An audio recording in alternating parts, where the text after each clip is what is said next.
do have challenge points. I get that with my little presentation, and we'll do challenge points. 40 left.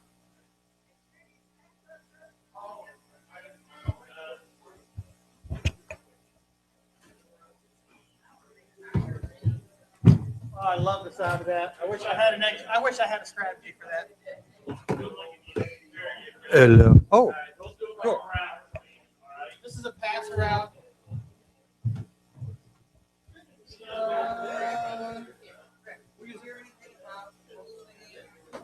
Yeah, we're not on deck for that one.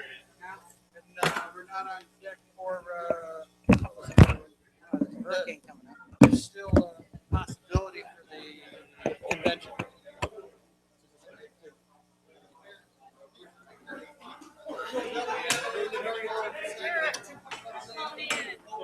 They got teams already set for that. They got this one to have our tables. All right. He's like, hey, you have one, I'll be thinking that's not how it goes. We would love to do that. Didn't catch anything. Wet roads, right here, split. I really didn't get wet until whatever. Yeah. It was like oh, it's every year. So whenever we were up first in July, that's one big west. That was the same way it was before. So it wasn't anything that. But there's other teams that like it's raining now. When I get there.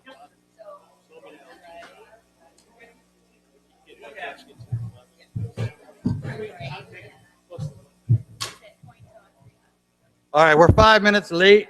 Let's see. Do we have any? We're live online, I do believe, tonight. So I want to welcome everybody at home and welcome everybody here to another installment of OH-1, the show that never ends. How about if we all rise, uncover, and join me in a pledge of allegiance, please? Pledge allegiance to the flag of the United States of America and to the republic for which it stands, one nation, under God, indivisible, with liberty and justice for all. Thank you, guys. All right, and I'm putting my hat back on because I got bad hair, and it's going to stay this way till tomorrow when I get to Wisconsin. All right, well, we got a lot of stuff to cover tonight. We're going to talk about the team commanders meeting in Arizona. We're going to talk about the new vouchering system. We have some hands-on samples down here so that y'all can get an idea, a preview of coming distractions of what everyone's going to be charged to start doing on their own. I do not know if we're going to have an Owens representative here tonight or not to accept the certificate again this month. I have it right here. So we shall see. I brought it. If they show, great. If not, we'll just save it for another day. Mary Vance, would you put down your smartphone, please, and come on up here just for a moment?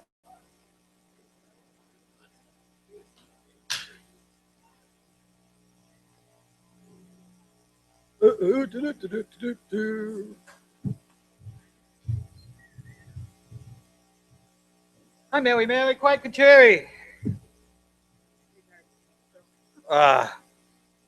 Well, Mary is one of the last of the originals of the team here, still residing with us. And this year, this year we elected her as our member of the year. And so, round of applause for Mary. Hoo-ah, hoo-ah, hoo-ah. So, while I was in Arizona, I picked up your certificate in recognition of outstanding dedication and performance to the National Disaster Medical System. You are the 2014 MOI. And also, as a token of our appreciation, we brought you an Amish cake, which we're going to share with you. So you can share with the team tonight. There was again, I have to say that and again, I'm the hell with being politically correct. I went to the Amish bakery. I talked with the Amish lady that made me a wonderful cake for you. I gave her everything that I wanted to put on the cake. And when I went to pick it up, she goes, "What does all this stuff stand for?" And when I went to try to read it, I was like, "I don't know." So they got your name on it, right? But then it says OH-1 EMAT, EMAT, MO exclamation point. So it's supposed to be OH-1 DMAT, MOY, member of the year. So this is the excellent medical assistance team, and you are the most outstanding, according to our cake. So there, I brought a knife. There's plates. There's forks. Y'all help yourself with. Let Mary gets the first piece. She gets whatever piece she wants, and you know we'll share that. But for all the hard work that you do for us, we love you.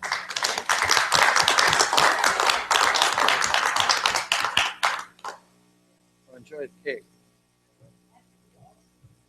Sweet. All right. So what did we do on our vacation? Well, we had a heck of a rousing commanders meeting in Arizona, and it was pretty enlightening. There was a lot of hearty discussion about the teams, the typing of the teams.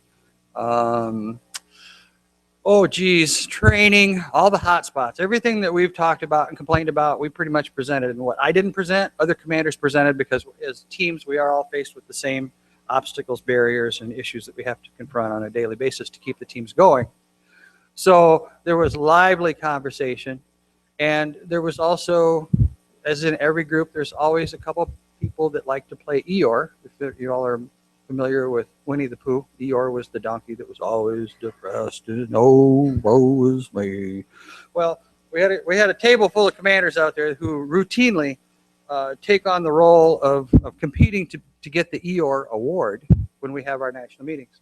And there was actually moves to solicit the commanders to sign a letter of non-support to be forwarded to Washington and then also to Congress, which didn't go anywhere.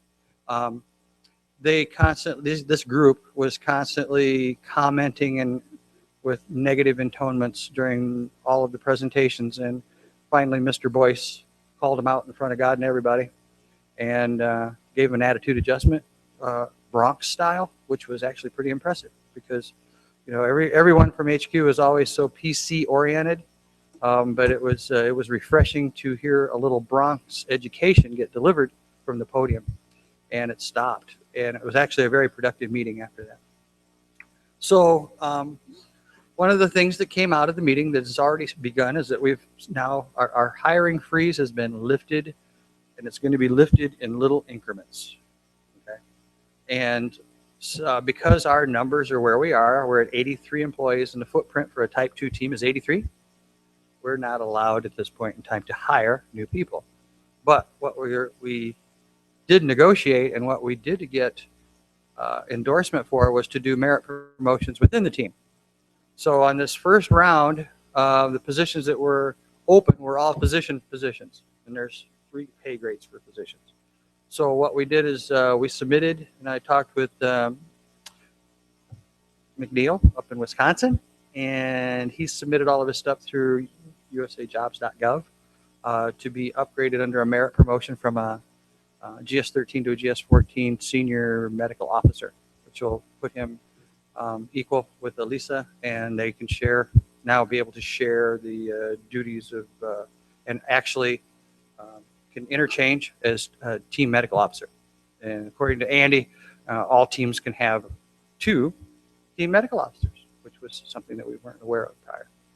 So the next round is going to be nurse practitioners, nurses, and pharmacists. We're not going to be able to hire until 83. And so that being said, what we're going to do is we're going to do merit promotions of 2 nurses who have now graduated from nurse practitioner school, and we're going to promote them and one has committed yes to the promotion and to becoming more actively engaged on the team. There's new rules coming out with a code of conduct, which I kind of talked about at the last meeting.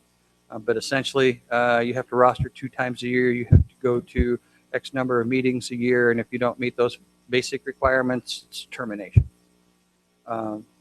They're not going to support non-engaged personnel on any of the teams, period, nationwide. So there was a couple numbers tossed out there about how many people are actually in NDMS now, and it ranged anywhere from 3,200 to 5,600.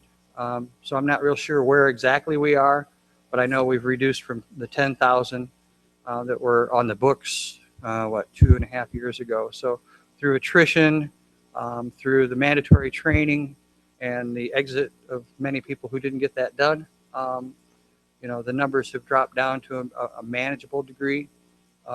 They're still expecting more attrition because of the mean age in the teams is, I think, about 46, 47. And we range anywhere from 20-something to 70-something on the teams. So what we're going to do, though, is we're going to move, if the second nurse wants to move up to nurse practitioner, that'll give us then 2 more people that are up and running in the quote-unquote mid-level providers cadre on our team. And since we have 8 docs and 3 nurse practitioner PAs right now, that'll push us up to 5. Hi, Kat. Welcome. Hello. So that'll hopefully get us a little closer to being able to roster.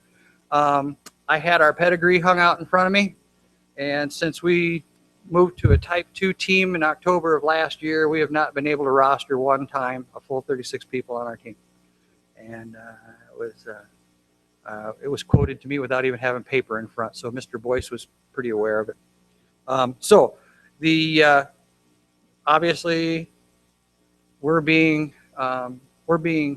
observed, and we're being graded, and we're being calculated on our performance, and it's the performance of each individual, obviously with the mandatory training and responder e-learn training, electronic stuff, ICS, but also too with rostering, team meetings, deployability, and our ability as a team to put a roster out without backfill.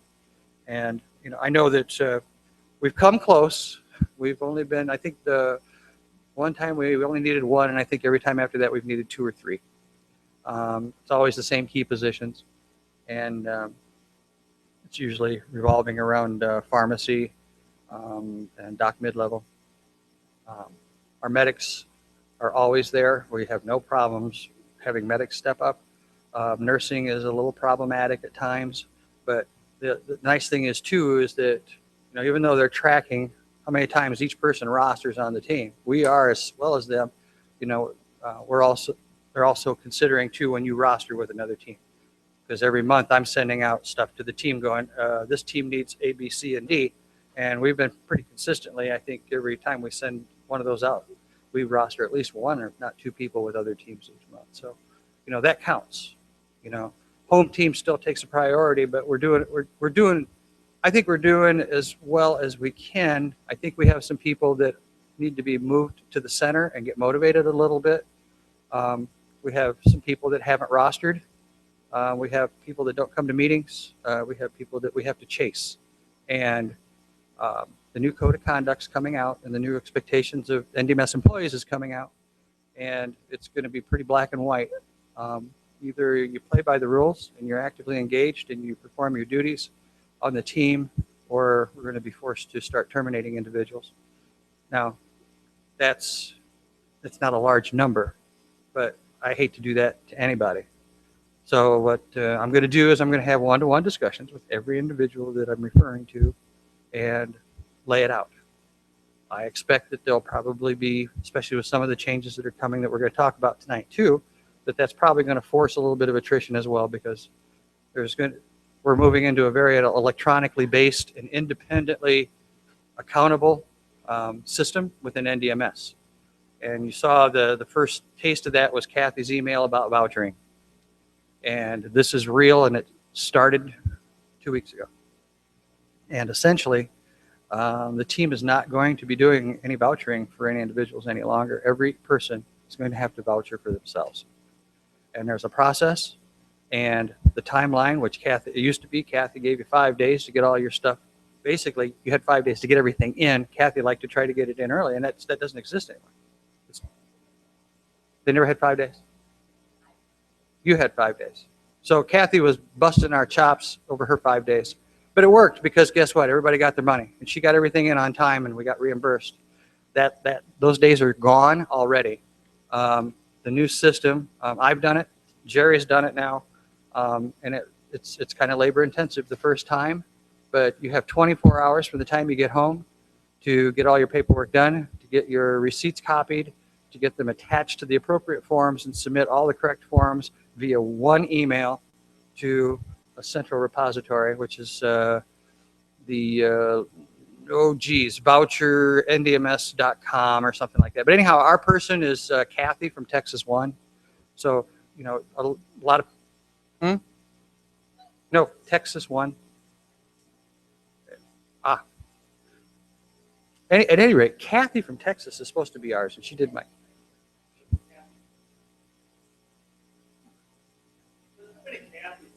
Well, this one is spelled different than ours, because I tried sending her emails and it kept bouncing back, and I realized it was spelled different. Anyhow, long story short, guys, down here in the front, when you come up to get a piece of cake that Mary's going to cut and serve to everybody because it's her birthday. It's her honorarium MO exclamation point night. I want you guys to take a look-see at this stuff, and just so you can get a visual on it. What we're going to try to do is there's a PowerPoint presentation that HQ has put out that we saw. Those of us that went to Michigan for the FTX, we got to see the presentation, and it actually walks you through this process very clearly and succinctly, and it gives you examples, and it shows you all your forms and how to do it and where you go to do it. Okay, so if you take a look, eyeball at these, this just gives you a preview of coming distractions of what each and every one of you is going to have to learn how to do in short order. Because now, Kathy, Lauren, myself, Jerry, you know, I mean, there'll be some of us here to help coach, because I'm telling you, I did it on my own, and my dogs hid. I was talking a lot, and I was slamming stuff in my office, and I got up a couple times and stormed up the stairs, came back down, sat at the computer. As soon as I tried to do something else, I had to get back up and yell. My wife told me to get the heck out of the house, go outside if I was going to talk like that. And so, you know, it was a process for me. The first time was the worst, and I know now I've learned some tricks. And we also learned some tricks from Sue up at from Michigan. She's the AO that did the presentation up there. So we're going to try to teach you guys the shortcuts so you don't have all the anxiety that I experienced and my dogs and wife had to put up with. So you guys take a look, see at this. And what we'll try to do, we talked about in the TLG, was if you guys have thumb drives, if you guys will bring a thumb drive in, what we can do is we'll compile the PowerPoint and all the forms and the samples. We'll put them on a thumb drive for you. You can take it home, put it in your computer, and you got everything right there. Then you can pre-fill some of your forms, put them in a notebook, keep them electronically, and then as soon as you go deploy somewhere, when you come home, you pull out the stuff that's going to be constant, which is going to be your taxi fare comparison, your mileage with your, it's not MapQuest, it's Google Maps. Okay, all that stuff has to be sent in with your submission. So we're going to try to make this kind of foolproof for you, understanding that, you know, we're all reachable by phone and stuff to help you guys the first time out. We're not, you know, it's not like you're being abandoned. We'll provide the support. It's just that you're going to have to physically do this stuff, learn it, and get consistent with it, because it's going to be an expectation that this is what you do every time you go out going forward. So please, as you get cake, peruse. Latest and greatest. NOAA weather says there's a tropical storm and it's heading our way, and there's potential for a Gulf, and they're predicting hurricane status by Sunday, and they're talking about a U.S. hit possibly, and you know how all the models go, and that it could be a possible Cat 2 by the time it gets to us. So I would just say keep your eyes on the weather. We're not on call, but we are on call. So if there's an all hands landfall, and you know we're heading into Labor Day, and you know what happens around Labor Day, we've had two major storms on the Labor Day weekend in the last 9 years. It's not unusual going back historically. Labor Day weekend has a long and illustrious history of producing storms. Don't know if this one's going to be it or not. And like I said, here's where it is right now. It's heading projected into the leewards, which is going to put it near Puerto Rico and south of Cuba, which then I think the extended models show it whipping up into the Gulf. So just keep your eyeballs on as far as situation awareness, and understand that if there's an all hands call, they'll be coming to us in a heartbeat. So You know, we're not rostered. The only person that's I'm rostered in September, and so is Kathy with one of the special teams, and that's it. September. You are. I'm not. I'm September. September 1 for me. I'm going fishing this weekend.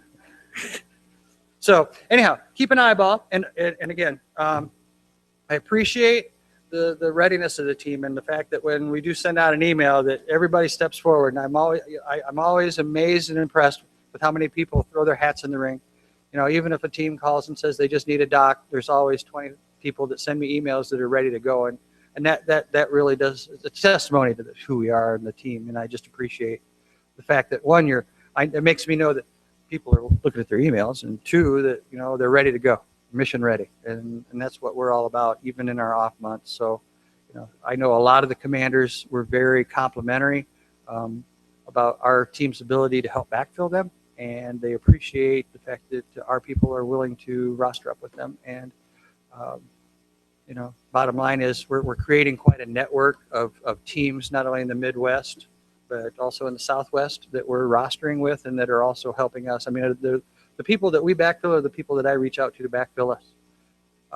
So we're actually establishing some relationships, I think, that are going to be very endearing in the long run for us. And as long as we have shortfalls with our ability to roster, we're going to have qualified, good people that we know that are going to go out with us. Talk about, okay, the Pope. The Pope is coming. We're not going. We were not one of the teams selected for the Pope's visit. Philadelphia was expecting 2.5 million people. I've seen the emergency plan from out there because I talked with the PA4 commander, and he's also the guy running the show for the state of Pennsylvania. So he showed us everything when we were out there. It was pretty impressive. But they did use all East Coast teams. So we were omitted from that, but we just came off a rotation in July too. The convention in Cleveland, that is up for grabs still. There have been no commitments made yet. Yes, sir.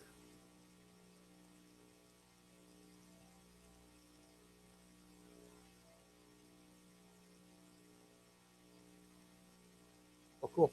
All right. Well, and I also talked with some of our folks from HQ about Cleveland, since it's in our backyard, and they said that they were the first teams that they were going to use were going to be us and 5-6 as the core teams if they have to activate, and I'm sure that they will. So I would expect us to be involved in some way, shape, or form, and maybe strike teams. I'm not sure. I'm not sure what they're, because they haven't really discussed the Cleveland footprints yet. They were more focused on the Pope stuff right now. 2016, September of 2016. But they're planning that far ahead, which they need to. So no Pope, and we might make the convention in Cleveland. Michigan FTX with Michigan 1, OH-1, 2 men in a truck training. Now there's one for the record books, boys and girls. That was a fun little time we had. Out of the 20 people that we rostered, I think we had, what, 13 or 14 that actually made it. And Michigan had a full complement there. There was close to 50 people. And Jerry and one of the launch guys from Michigan 1 flew out to Frederick, picked up a truck, loaded that truck up, drove it on home. And when they got up to, we were up on the Canadian border. We were on the, now, was that the St. Clair River or was that the Detroit River? That's the St. Clair at that point. Okay, I guess it depends if you're from Detroit. They claim it. So anyhow, we're at this pharmacist's palace. And I said, I don't know any pharmacist that makes this kind of money. He's got to be running drugs across the border. And he had a boat. And it wasn't just a boat. It was a boat on a rack out there. It said Medicine Man on the side, which kind of lended to the ambiance of a drug runner. Needless to say, he owns a whole bunch of pharmacies. That's where he's made his money. So anyhow, he has historically provided the team access to his property in front of the house to set up the tents and have their Michigan 1 FTX, which is basically it's a weekend training and social event for them, and they do it every year. And the thing of it is they have a Michigan equivalent of a DMAT state, and of course most of them are on it, and they've got leadership on the DMAT that are on the Michigan IMAT or whatever they call it. So they get tents from them and they get equipment. These guys brought all the latest and greatest stuff. There was a new heating and watering system. We had the new command suitcases for the command staff for when we go out the door. We had tents. We had tents with old floors, new floors. We did vestibules. We had the new cardiac monitor. We had the Thomas packs. We had MLK there, right? We had a lot of neat stuff. They brought good toys. Dr. Marilyn there, she gave a really nice lecture on crush injuries. One of the other docs did triage, and then one of the PAs talked about skin and wounds. The AO did a presentation on the vouchering system, and we had a training matrix. We went from station to station, did hands-on and litter bearing. I mean, it was pretty cool. We unloaded the truck, we set stuff up, we slept in it, we tore it down, we packed it up, they left. Got them out Sunday morning, 4:10, wasn't it? Yeah. So, I mean, we got out of bed and started humping, and we had those tents down, packed up, all those coffins and lockers and everything loaded up in the truck according to their specs. Down came the door, we threw their bags in, they were gone. It was cool. It was a good weekend. It was really a good experience. I think I can say for myself, I mean, it's done this a lot, and it's always fun. And I think we got to establish some new relationships with some new people, and we got to rekindle some relationships that we buried some hatchets, I do believe. And historically, I don't know if I talked about this last month or not, but historically, there was bad blood between Michigan 1 and Ohio 1 that dated way before I even got here. And my first deployment, we deployed with Michigan 1, and it was ugly. It was just ugly. You know, all of us worker bees got along just fine, but boy, I'm telling you what, at the command levels, it was vitriol. It was just absolutely vitriol. And it's always been that way. So, anyhow, leadership changes. You know, people change, teams evolve. And we're not recording, are we? I about crapped my knickers when I went in to do the ISTAT station, and here is the commander that I know drove Jim Fenn absolutely insane when we were in Florida. And I'm like, oh, Lord. And I just sat there. And I, honest to God, I was shocked because when I had to leave early because my mother-in-law did a head dive, split her head from here to here, had a subarachnoid. She's doing okay now, but I had to leave. And, you know, I told Russ that I had to go, and she came over, gave me a great big hug, and thanked me and the OH-1 for coming up and playing with them, and just whispered in my ear, I hope you guys are going to come back and do this with us again. So I think we feel good. I think stuff's good. I think we're good now. I think it was a good thing inviting them down for the 180th because that's what started this stuff. And honestly, doing the combined FTX, Jeff did a heck of a lot of work with Russ, trying to get everything fine-tuned. There was question marks of how we were going to get the stuff here. Originally, they were supposed to send 2 LRATs with the truck out from Frederick, and they were going to stay with it, take it back, and then, of course, that got overridden, and then we had to come up with somebody to go get the cash and bring it back. There was just you just don't understand how time-consuming it sometimes gets to pull off the simplest of adventures, which was just getting a truck with a bit of equipment so that we could have some hands-on for a day. But thanks to Jer, thanks to Jeff, thanks to the commander, Tony, from Michigan 1, and Russ, their deputy commander, you know, we pulled it off, and we had a good time. So they are already in the process of, they went to look at a new site right after we closed up on Sunday. And I got a phone call that said, we're going to have some planning meetings where you guys sit in. So preview coming distractions, we're going to start in October, planning for next summer, and we're going to actually be involved in this from the ground up now, building next year's FTX with Michigan. So hopefully next year we'll have a little more lead time because this was pretty fast. This came out of, this went fast. 3 weeks. 3 weeks. Well, they had theirs for a long time. They had theirs for a long time, and for us, it was a 3-week then, wonder. You know, and again, everybody has lives, and it's summer, and kids are off school, and it's the last of summer vacation before kids went back to school. Vacations are already in place, and work schedules are already set. So it's hard to drop and run. I'm glad that we got the number of people there that we did. You know, there was extenuating circumstances that prevented some people from going that originally rostered. Crap happens. So, yes, sir.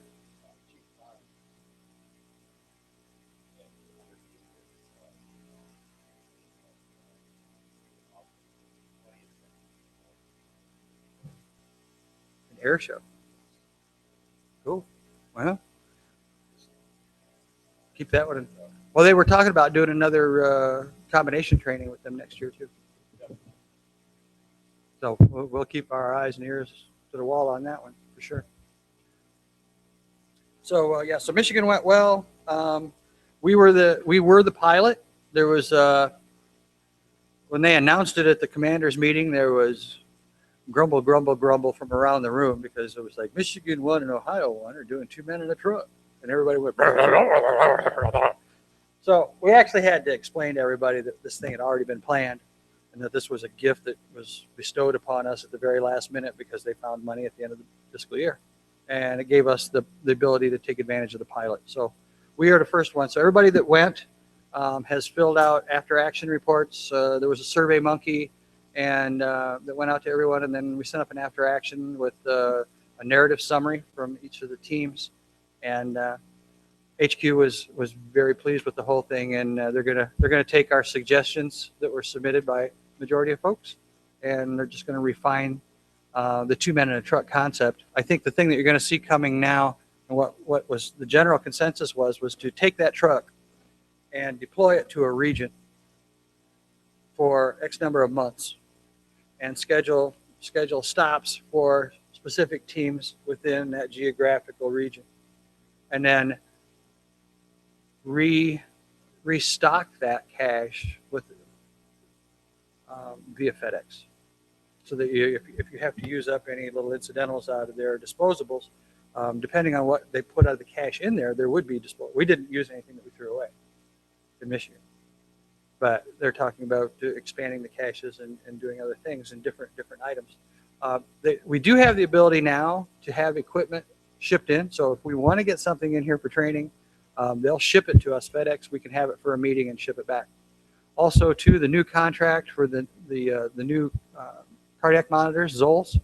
Part of the contract is that the Zol rep will come and do a demonstration and train with the individual teams. So I got the name and the phone number of the gentleman who's covering our region for Zol, and we'll try to get him scheduled to come for a meeting and come and teach us, bring the new monitors and get everybody up to speed. It was pretty cool. Let's see. Oh, hey, we have this thing going on here where we've been trying to get rid of federal equipment, and it's been stored here since dirt was new. And I mean, we're down to just a few items now, but it's still they're sizable items, but they're federal items, and we can't dispose of them. Today, I got a phone call from Texas, and they are going to relieve us of whatever federal property we want to relieve ourselves of. I had submitted the list that we had of stuff that was supposed to go. Some of it didn't have barcodes. There was a couple items that didn't have barcodes. So they were like, well, we want to make sure everything's in one place. And I'm like, we're not sending back all the training equipment. We're sending back the short list of heavy equipment, the chairs, the jack, pallet jack, air compressor, and a couple other things. Yeah. So they're going to get a hold of it. They're going to reach out to you, Jerry, and Scotty, and refine that. They would like to have 2 lists, one of what they're going to pick up and what is federal that we're going to keep. I said, you already have that. I've submitted it twice. They'd like it again, updated, separated, new date. Jeez. Yeah. So at any rate, anyhow, we're going to vacate the last of our space here that the college has been providing us, which has been a lot. We've been working on this for a long time. And again, the government works at the pace that paint dries sometimes. So but we're getting there with this. So we're taking this off the table. So you know about the jobs and the hiring. Let's see, OpMed. Also, everyone is encouraged. Everyone really needs to do this. If you're going to deploy, you need to talk with your insurance broker or your insurance agent. if you have disability riders or waivers with your life insurance, you need to verify and validate that you're covered to fly on a military aircraft. So, and it's now I've had my life insurance policies go back so darn far. I'm waivered in on mine. I didn't have to have a special waiver to fly. I'm covered no matter what I get in. It's fine. But you know, everybody needs to think about what would happen if we were on a deployment and we were forced into a military airframe to drop in someplace, and God forbid something happened. And we went to ground. You know, what about your family? What about your descendants? Okay. There are riders and waivers that you can get on your disability insurance. I know some of us have professional disability insurance, but life insurance, you can get waivers that will actually cover you, and you want to have that in writing and put that with your policy at home so that your wife and husband, kids, whomever has that to prove that you do have that waiver and rider to cover you to fly on military aircraft.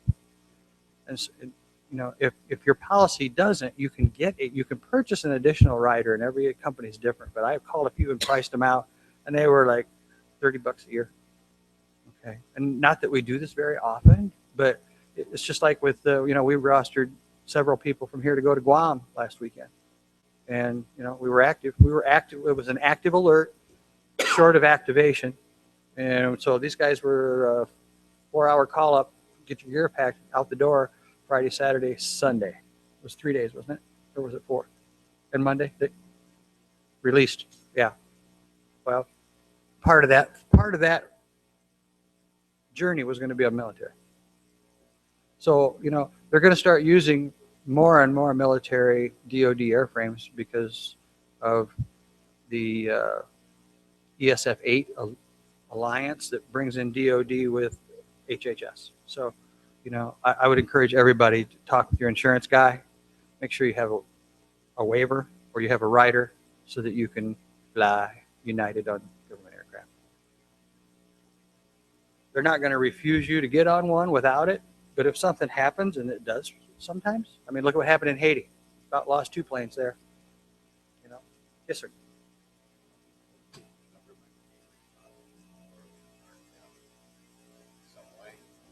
Well, they're responsible. Always responsible. But not. There's no liability. Liability. There's no liability. It's the government.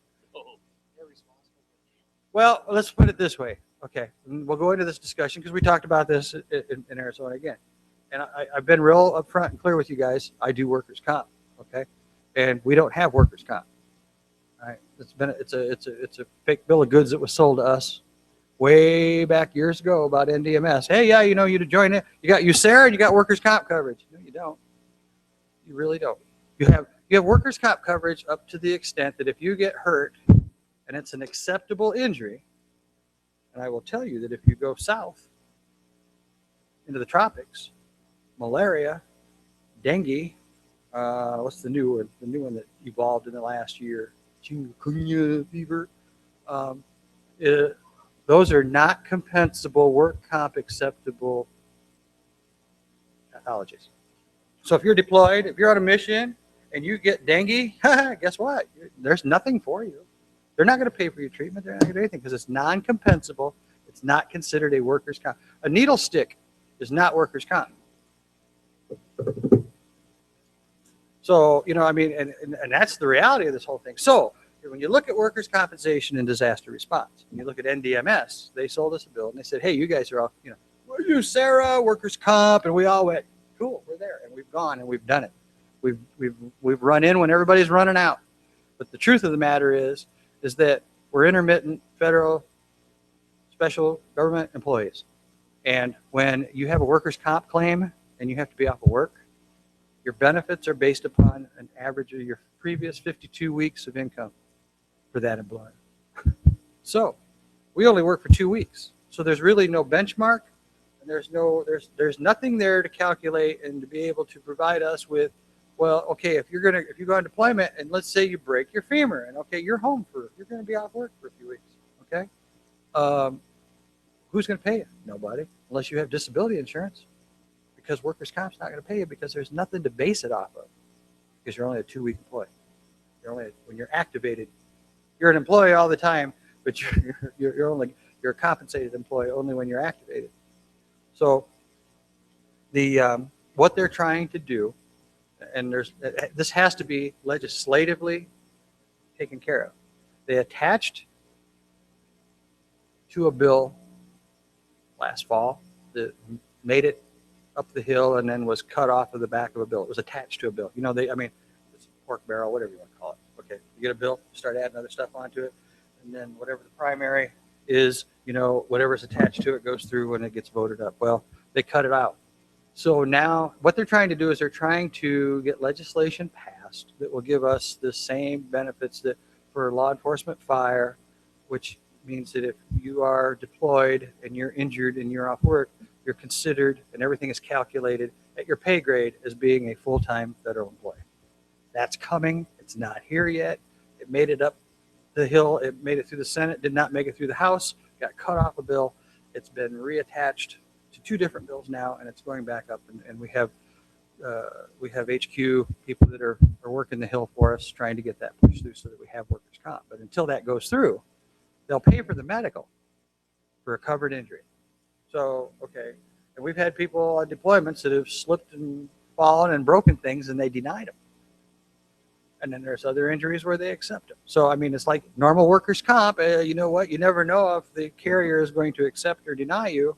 It's a crapshoot. So, until they get this thing revised, everybody needs to understand that, again, when we go out the door, there's a huge liability on our shoulders if something happens to us. And they will cover the medical, but they have no way. There's nothing built into the system to pay you to be off of work if you're injured to the point where that when you come home, you still can't work. So that's the reality of it. And as soon as that changes, and there's any previews of coming distractions coming, I'm going to keep you guys updated, because to me, this is a big deal. I think this is a deal breaker for all of us. If they don't get it fixed, it's going to destroy the teams. And I know there's people that are still, I'll still go. Well, you know what? You've got a mortgage, car payment, 2 mouths to feed, including yours, utility bills, insurance policies, and everything. So you come home from one deployment, and you might get a check for, a couple grand in your pocket after that deployment. But if you can't work for a month, 6 weeks, who's going to pay? Your bills don't stop. I deal with this stuff every day, and it just makes me angrier than hell when I see these types of things happen in the system. And this is one of those where it affects each and every one of us. All equal. We're all on the same level here. We put our pants on the same way, one leg at a time. We're all affected at the same level. So it's a big deal. We made a big deal of it. We demanded at the commanders meeting with a unified voice. We got up and lined up at the microphone. Said, me too. I got a comment. We all made our voices very clear on you guys' behalves that this was one of the biggest things that had to be resolved quickly. It was hiring, and it was workers' comp. Those were the 2 big bugaboo. And we fought it hard, and they heard us. And, by the time we were all said and done, Mr. Boyce said we're going to open up hiring within 2 weeks, and they did it. So now we have to wait on the legislators now to work on this piece of legislation. And hopefully, the thing of it is, as employees, as federal employees, we cannot call our representative and our congressperson and say, hey, you know what? I really want you to look at this bill that has the NMS thing. Legally, we can't do that. Now, if you, as a private citizen, and I find this to be such a gray area, I don't know how you can straddle the razor blade and not violate federal law. But there were people there who go, well, you know what? I sent a letter to my congressman as a concerned citizen. Well, yeah, if you don't put a return address on it, you don't put your name on it. Yeah, technically, you could do that. But I think that there's enough people in Washington that are working on this. I don't think that, bridging the protocol of our federal requirements as employees not to do that type of stuff is really worth us jeopardizing our employment to do it. I put my trust in the people that are up there working the Hill, because they're very passionate about making sure we get our workers' comp. So, and that was made very clear by Mr. Boyce and Dr. Garrett and a couple other people that are working the Hill and working with the secretary on a daily basis on this. This has been a high priority for over 12 months. And they thought they had it, and then it got cut. So preview coming distractions. We're going to hear more about that. Safety, same old with safety. We'll probably do the brief. We're going to make that one of the training sessions here in upcoming meetings. We'll do the safety 101. We'll go through parts of it. We're not going to go through all of it because every time we deploy, we're going to see the same thing over again. But it's well worth refreshing as far as PPE, okay, and lifting and all the things that we should do and all the things we shouldn't be doing from a safety perspective, OSHA, that type of stuff. And there's been a lot of questions, and I know I've been asked here and I've been asked elsewhere too. And one of the questions I raised was whether or not they were going to regionalize the teams. And it was made very clear by Mr. Boyce that they are not going to regionalize. They regionalized the NVRTs, the veterinary teams, and they put those under a national commander with 6 or 7 regional commanders, and then there's 7 or 8 regions, so there's 7 or 8 teams, but they only have like 170 people total. So when we saw that footprint, and that was some of the materials they gave us ahead of time, first thing I thought of was, well, there's the future in DMS. And I know they had talked about it a couple of years ago. Last year they said that, nah, I wasn't going to do it. This year it was emphatic that there'll be no regionalization. We're going to be left to our own demise. To, if we don't clean up our houses and make sure that we run tight teams and we roster and we do what's required of us, we'll be just fine. The teams that can't pull themselves up by the bootstraps, and there's several, those teams, they made it very clear, those teams will cease to exist. We're not in any way, shape, or form even on close to a bubble, okay? I can tell you from HQ, we are held in the highest of regard as a team. It's evidenced by all the stuff that we get asked to participate in. We roster our MAC people. We roster for special strike teams with the medics.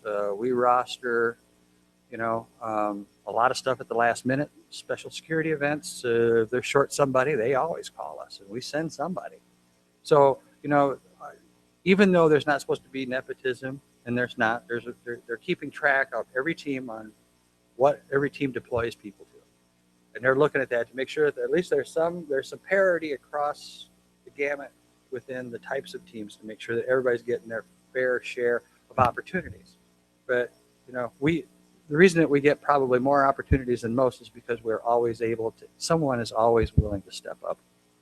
And that's a testimonial to us and who we are and the cult personality of the team. So, as we move forward, we just have to enhance that a little bit. We've got a few people that we need to get up off the bubble a wee bit and get a little more engaged and participate. But the word from HQ is, yes, sir. 65. 65 right now. And that number's shrinking. So yeah, the word is, we're in good shape. They hold us in the highest of regard, like I said, and we make ourselves available. So we just keep doing what we're doing. We're refining our game. I'm sure we're going to have the ability to hire. And then in 16, I'm pretty confident that we're going to have the ability to bring a couple people in, and we're going to get some key slots filled. We have to get a safety officer. We do not have a safety officer. We need to get another mental health person. We need a couple more docs that can deploy. We're medic heavy and committed, so that I don't worry about the medic side of the house. Nursing side, it's starting to. We're getting some age to us, and so there's some people that aren't as active as what they used to be. So we're gonna have to get some new blood in there and get them trained. It's succession leadership. It's all about building the next generation. So that's where we're headed. That's what we're doing. The meeting was good. We learned a lot of good stuff. I got lots of presentations. I didn't want to start tonight. I just thought I'd give you a quick overview, kind of share things from a brief summary snapshot of some of the stuff that we talked about. It's going to be specifically pertinent to us. So I think unless there's any questions or comments for me, why don't we take a quick, yes, sir. Can I do mine real quick? Sure. So can everybody's bladder hold on for just a couple more Won't take minutes? long. Jeff said that if you cannot make it to the bathroom in 5 minutes, that he will provide personal hygiene services. All righty, real quick. One thing I need to make sure you guys are up and running with is our pediatric disaster response emergency preparedness. That's a federal course that's coming in January 30th and 31st. I've sent several emails out. Lauren sent several emails out. Make sure our team got until Monday to get first reserve for the seats, and then it opens up to Michigan 1, PA, Pennsylvania, Ohio, whatever, and then local area EMS and hospitals in the area. So get it done. Go to that website. I'll try to say, can you send it out again tomorrow, Lauren, please? Because I'll be traveling.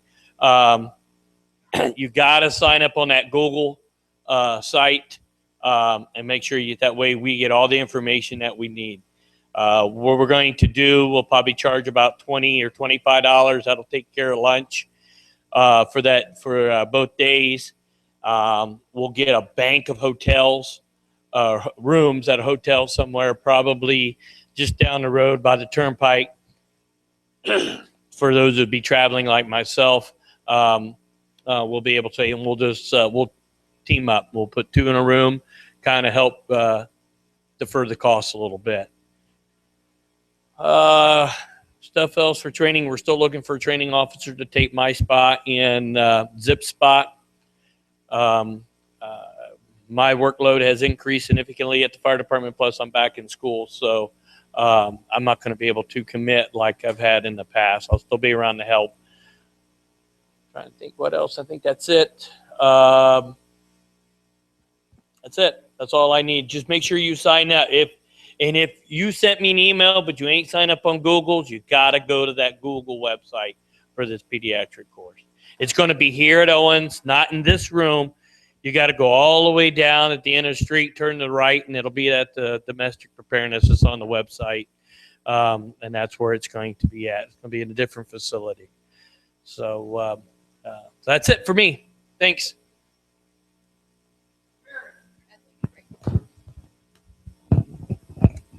Okay. Wait a minute. We're not taking a break yet. We're going to do the admin thing real quick. Okay, you can cut, Mary, and listen. Okay, so again, if you changed your address, changed your phone, changed your email, please let me know. I have forms.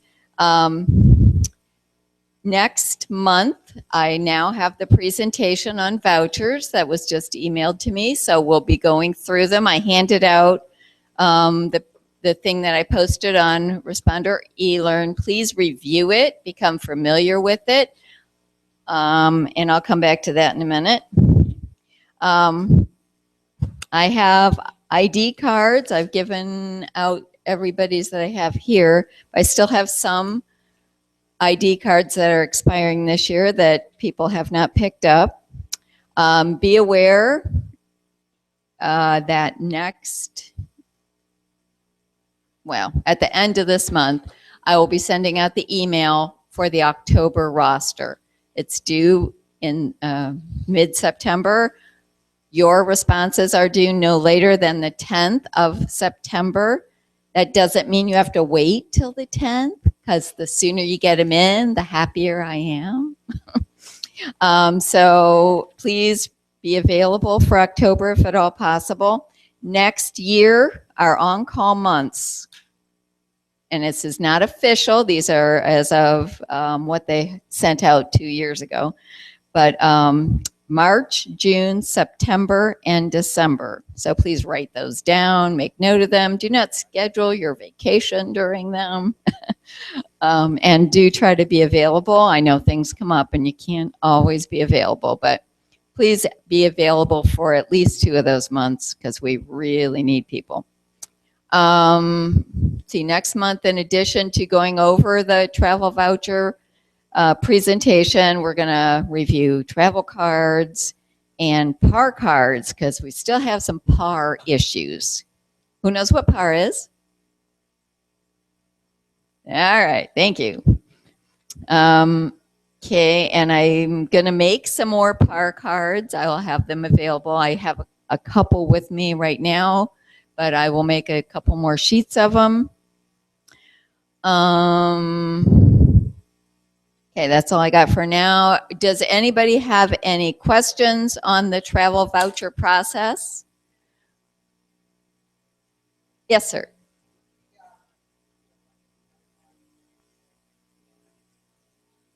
You absolutely must turn in those receipts to get reimbursed for them if you put it on your travel card. Yes.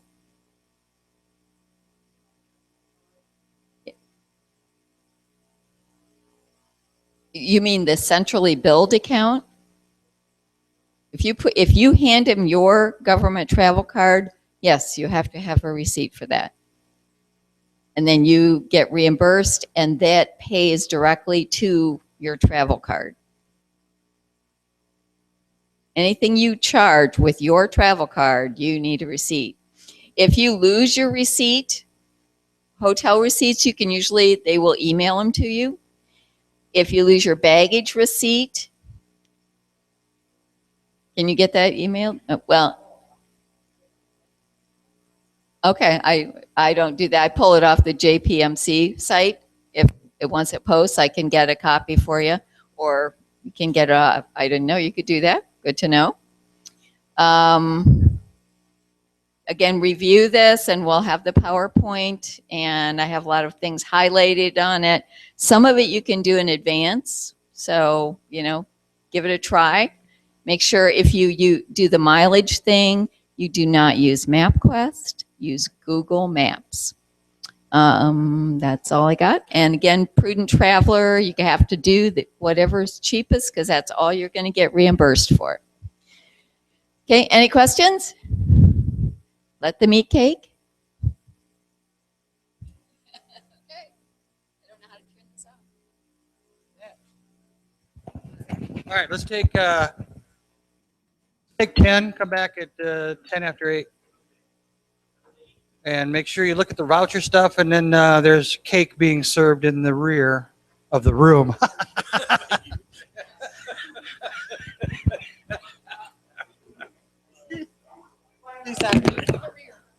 Yeah.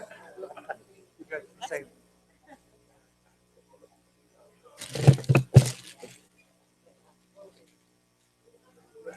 6. Hold on.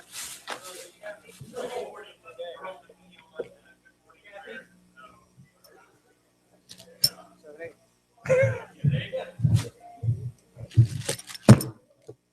There are 8 challenge coins here. The first 8, whoever you had.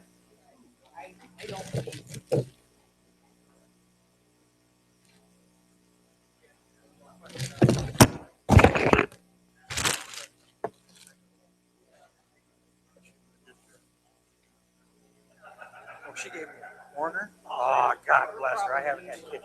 I had my glucose tolerance test and my fasting done this week. Oh, babe. My blood pressure's went down. So, right? 5. 5? Price went down, man. Well, keep the 10 for that. She's Sir. She's under the belief that she's got this under control. She's just waiting for the signature. Great, God tell us that we're right.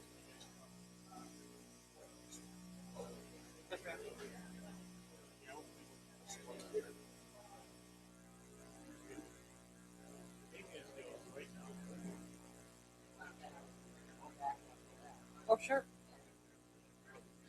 I mean, yeah, they're selling, they're putting up, and I mean, that's big bucks. It's like, I will, I will let you see.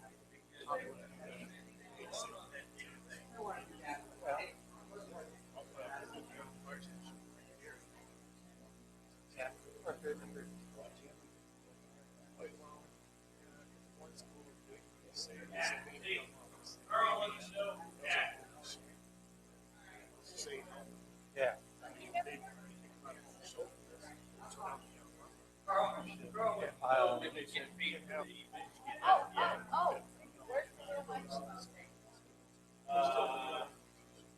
Oh, here it is. Is this this on? Yes. Okay, good question online. When do you get paid for the FTX? Everybody who attended the FTX should get paid for 8 hours next Friday. And I had that date written down. Hold on.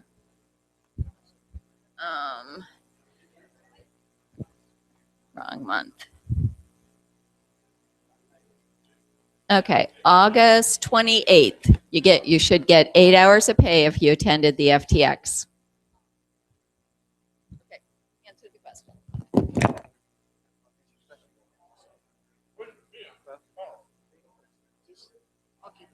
Yeah. Well, and like I said, I talked to him too, HQ, and I said, hey, look, home teams, man, this is our backyard. And they're like, well, it only makes sense. Okay, well then, make sure you include us in that. I know we need. We're open to be a Maybe he got the team movie screen, man. We go watch movies at his crib.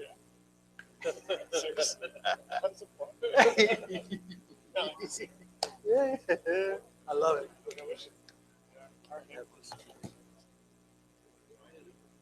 So what's she doing? Passing those out or what? I asked Or her is for that your two copies. copy? It's your copy. All right, so that's not like yours. My own. I know somebody that took that course. Successfully. Yeah. Well, her and I rode back. Now, before you rode to just the airport yeah, together. yeah. You get the latest edition of my book. I took her course. I said, no. I'll send you one for you and give one to Mary. I said, all right. Which one is that? Tell her thanks. I will. Yeah. Once I have a moment, I'll process all this stuff. It's just paperwork. I leave home and it's just I did nothing but a bunch of paperwork. 12 hours a day. Mm-hmm. So it's like, no longer going to take, so I can go somewhere else.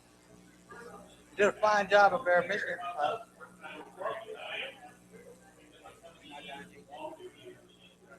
there this weekend, but then they hired a new guy. So now they're kind of their core number of people permanent.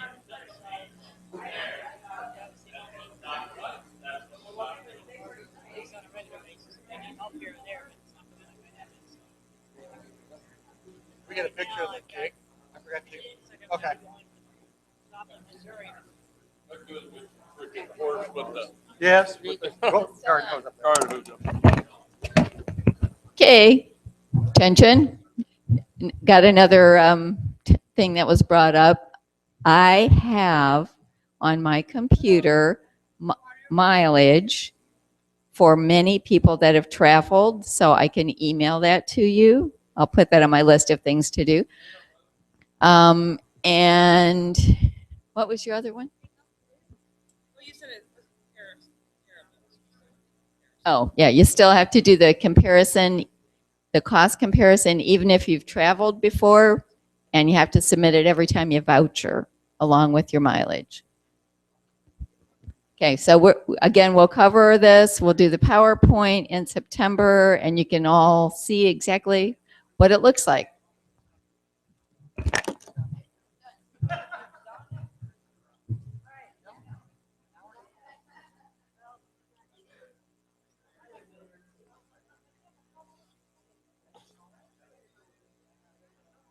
guarantee you.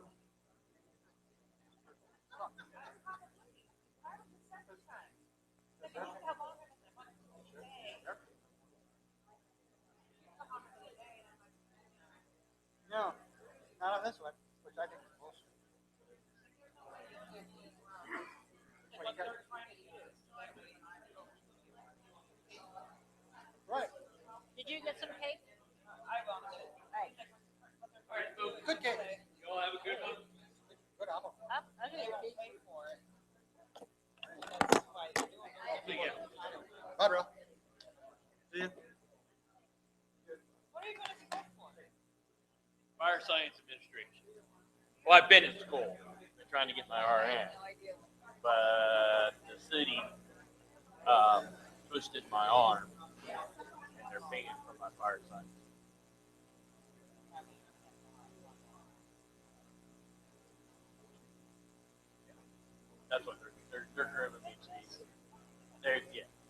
or at least take the test. I told him, I said, how will it take to take the chief test? How about paying for my bachelor? I mean, I just threw it out. I really want my bachelor degree in fire science. Okay, that deal. You know? But I promised I'd take the test. All right? I didn't promise I'd take the test. I had to be top one. Hey, Kathy, can you pull out the top of your head the website we used to wear our uniform? Yeah. No. Nope. Fine. Should have done Do fine. we need Probably uniforms? next year. If I keep some things on. HHS patches. That's the other thing we're going to talk about. We're Ah. going to order up HHS. Can we take them off the uniforms? No, we don't have HHS patch. The new HHS patch. Oh. And they're not giving them. We got to pay for You them. got to pay for itemized. You got to buy the Velcro. Is that what Michigan had on? Yep, the big blue one. I looked at that and thought, what is that? We don't have that. I don't know what all. I thought they were the old FEMA ones. Well, I will send you Yeah. So shirt company, I had a huge order for Cedar Point arms, for babies. shirts and jackets, and they told me 2.5 weeks. Wow, cool. Cool. I'm not going to be. Okay, give us a Here's the list thing of we're what you talking got. about. I'm not going to be able to be the one. So I understand where you're coming from. I understand it. I've seen Deliver these Put guys. it- Yeah. So, I will send you. What kind of IO? Real? I don't really want to put that in. I don't. Go with the folding future. Is it the jam sheety where you? Until they make, I have It's not the gun. No, No. until they It's a make me yeah. buy them, It's I am a not jam sheet. buying. Right. Well, You should have a I baby, have printing out neonate, IV. Yeah. and I'm putting it in a ring binder and I'll bring it. Yeah, I know JVR wants to stay involved in that and do that. So. And he was my go-to guy. Let's say, go at it. Well, I'm good with all that. But, you know, I agree. All right, coach, y'all have a good one. 99er. South, Jeffrey. You did good job in your cake, Barry. You must have spent all day He wants me to baking go that. to frickin' Indiana. And it went- You in the Messed basement. it up trying to cut it. Oh, it's over. I ought to send her a message on Facebook. I ought to send her a message on Facebook. Hey, how's the car? Did you get it cleaned out? Yeah. Febreze does wonders.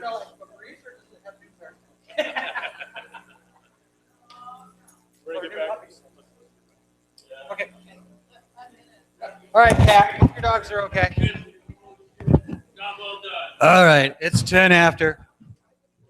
Okay. Mary, thanks for sharing your cake. Oh, okay. So we're not going to stick around for very much longer. This is an early night. One of the things I want to talk about was the uniform policy. And it's been revised, and we have to do a little bit of adjusting on our uniforms going forward. So there's an HHS patch that goes on the left shoulder, and there's a brown Velcro patch that goes underneath that we need to purchase ourselves. It's HHS patch, where we used to have our FEMA patch on our uniforms.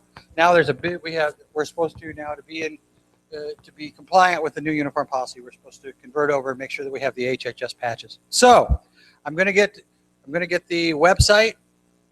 You guys can order them individually, or we can actually order them a few people together. The patches are $1.95 a piece, and I think the Velcro is another 75 cents. And so if you look at the number of blouses that you have, plus a field jacket, just do your math. But they would like us to be going out the door with our HHS patches on our blouses and our jackets, our coats. So that's going to be, Kathy's going to get me the website. We'll post that. I'll make sure it goes in an email. I'll send you the form. If y'all want it, get it yourself. There's an HHS patch. It's like a Nicoderm. It's just blue and white, okay? Has that eagle on there. So you can either order your own, or we can, as a group, 4 or 5 people get together. I don't care how we do it, but when we go out the door, everyone needs to have an HHS patch on their uniform. So it's something we need to prioritize between now and our first call in October. So I'll get that stuff out to you in an email. I'll mark it uniform patch sale, so you know what it means. Open it up. The order form will be in there. I'll let you guys do as you please. But when we muster in October, please have those on your uniform. Yes, Kelly.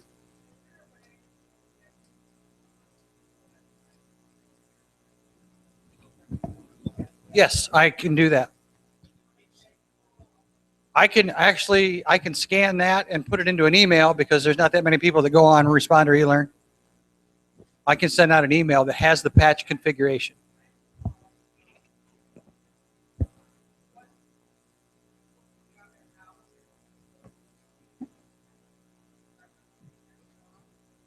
Yep, I can do that.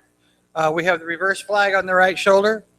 We have name patch on your right breast. You're supposed to have your team name on your left breast. You're supposed to have your team, or the HHS patch on your left shoulder. Right breast is team patch, and left is NDMS.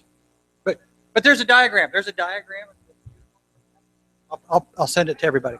Yes. No. Honestly, a lot of people don't know. It's just like the little blue DMAT patch on the sleeve. We were supposed to throw those away a long time ago, and we still have people that go out with the little DMAT patch on there because, yeah. But they're going to start enforcing now the uniform policy. So I'll share it with everybody so y'all can see it. No, don't apologize. Yes, sir.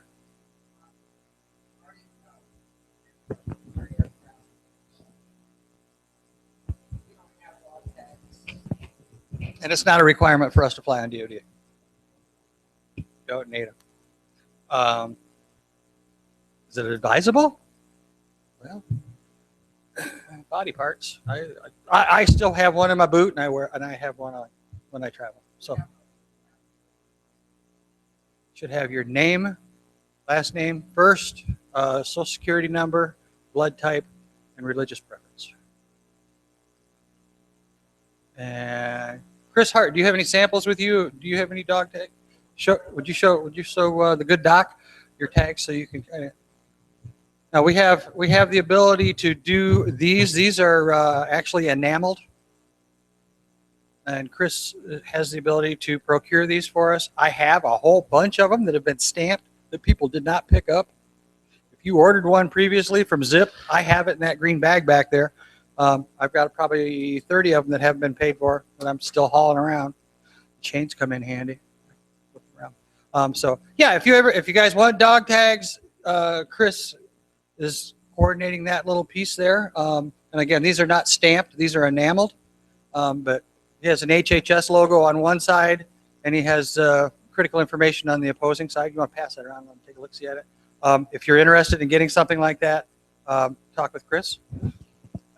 Any other questions? I think that's all I had. I wanted to add that whole thing about the uniforms. That's it for me. That being said, I will pass to you, Jerry. Okay, I'm going to go over just a couple items so we can get out of here. On the uniforms, please do not go out and buy uniforms from their site. I have uniforms up to Udo. Rick has tasked me with the task, whatever. I've got to compile a list of all the uniforms he got, sizes and all that stuff. And evidently he has a buyer that will buy some, but we will not get rid of all of them. We're shipping them. Okay. Well, whatever. But again, I have uniforms. Please do not go out and buy them. And I've got every shape, size, and the patch. Kelly, you were talking about the patches. I've got about 20 samples of every uniform patch that we've had on uniforms that are still. So please do not go out and buy them. Yeah, I would still bring your sewing kit. Yeah, always bring your sewing kit. Yeah. OH history. I alluded to it last month. I am now at the level of something like 700 plus names that have been a member of DMAT or OH-1. I'm compiling a list of that, entering in their deployments as we go along. Also, if you have pics, any pictures or any documents you want to share, send them to me, and I'll put them in the history archives. Of course, we have no place to hang all this stuff yet, but nonetheless, we have to continue with it. Someday we will be able to hang it. Rick's going over and mark up the T-shirt. I forgot to bring the 4th of July T-shirt. I will bring that next month. That people that haven't signed it can sign that T-shirt. That's been a tradition for us for years and years and years. Real briefly on the 2 men in a truck deal, this evolved really, really quick on us going to Maryland, Frederick, to pick up the truck, then driving it to Marine City. The young man I had was Ryan Nunez. Some of you may have met him at the 180th training. Really a nice young man. He's too damn fertile, but that's beside the point. He's got a ton of kids. He's got 4 of them that are 11 months apart. In June, they're all the same age in June. And yeah. Just a real brief, what the hell happened with this trip? We flew into Frederick. We inventoried, loaded the truck, left on a long 15-hour journey up to Marine City, 650, 70 miles. Did the drill. Like Rick said, we left at 9:30 Sunday. Another 14-hour drive. Went to work Monday morning, and the LRATs that had brought the equipment up from Anniston wondered what the hell we were doing there. And we explained to them, and there was a couple frowns on their faces. So we had to unload the truck, re-inventory the truck, or re-inventory the equipment. Then we left on Wednesday. I got home at 6. Some of you got an email from Rick. PA1 needed backfill. So I was back on alert Thursday at 6 regarding, it would have been nice to go back again, but oh well. If you don't know, evidently the storm petered out in Guam. So that was the deal. It was a very informative. We learned a lot, Ryan and I. We did have a few fights, Michigan, Ohio State, going down the road. But other than that, it went well. I mentioned to Jeff, and Rick alluded to it a little bit, I have all the medical training equipment still at my house. And I told Jeff to see if we can't get JVR in here on one of the meetings in the fall to redo what JVR used to do. And I know he would come back. I don't doubt that on that he will come back.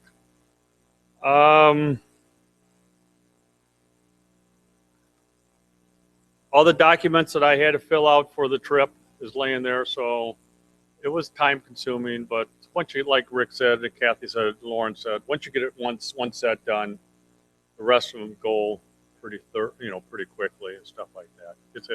When you look at the voucher that they send back to sign compared to what Kathy and Lauren used to give us, that one-page deal, and you need to really go back and review your stuff. And it's a learning process, but it sounds like, are we not the last group in the nation that is doing this? Yeah, so this has been going on for years, this type of process. Exactly. Other than that, the operation, again, the drill went great. I thought the drill, because I didn't get much Sunday drilling in since we were driving, but I thought it was really good. Any questions? I don't have anything else because I don't want to belabor this. Mr. Peterson, you got a 60 minutes or 60 second?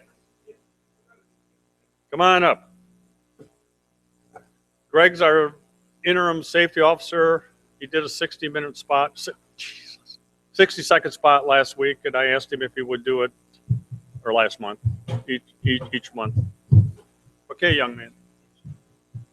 Thanks, sir. Like normal, I don't write anything down. So this month's 60 seconds of weather safety. As all of you know, in the area we live in, if you don't like it, wait a couple hours and it'll be different. So with that said, pay attention to it. Most everybody's got multimedia, multi-communication devices. If you don't, get one. You should all have a NOAA radio. You can block out all the background crap on it so it doesn't go off all the time, and just set it to the major alerts in your area. And at home at night, it should be definitely on and working, especially in times of inclement weather. That being said, right now, we're in the storm season. If you can hear thunder, you're close enough to be hit by lightning. Pay attention. Don't go under a tree. Bad place to go. It's a lightning magnet, of course, and you can be struck, and let alone the tree falling on you. If you get caught in the open, basically do the duck walk. You just crouch down in the kiss your butt goodbye department. Just crouch down and sit there on the ground. If you catch yourself out in the open, especially on concrete, like in an airport or something like that, you definitely want to be crouching down and maybe only have 1 foot on the ground if you can stand it, and your hands not on the ground, because lightning hits, it runs right across the top. And number one killer out west on slick rock is lightning. I mean, I've seen thousands of head of cattle, deer, and everything else wiped out from one running right across the top, and it'll run for miles. So you definitely don't want to be caught out on that. Of course, this time of year, rain, hail, all that stuff, watch it. Don't get caught in the open. If you're going to get caught, get under something. Get under anything. If not, again, crouch down, hands over your head, protect your face, the back of your neck from a strike. Be prepared. Watch around. What's called watching your six. Know what's behind you all the time. But I saw Lisa Lemons in and out of here with her backpack and her umbrella. So make sure you got your gear with you, at least a raincoat, maybe a shirt, change of socks. You get soaking wet. We all know how fast hypothermia can hit, even at 75 degrees. It can drive you down pretty quick. With that, and again, watch for flash flooding. Stay out of the low-lying areas. Tired of dragging people out of that. So, also, of course, tornadoes and all that. We all know that. So, pay attention. Look around. Pay attention. Questions?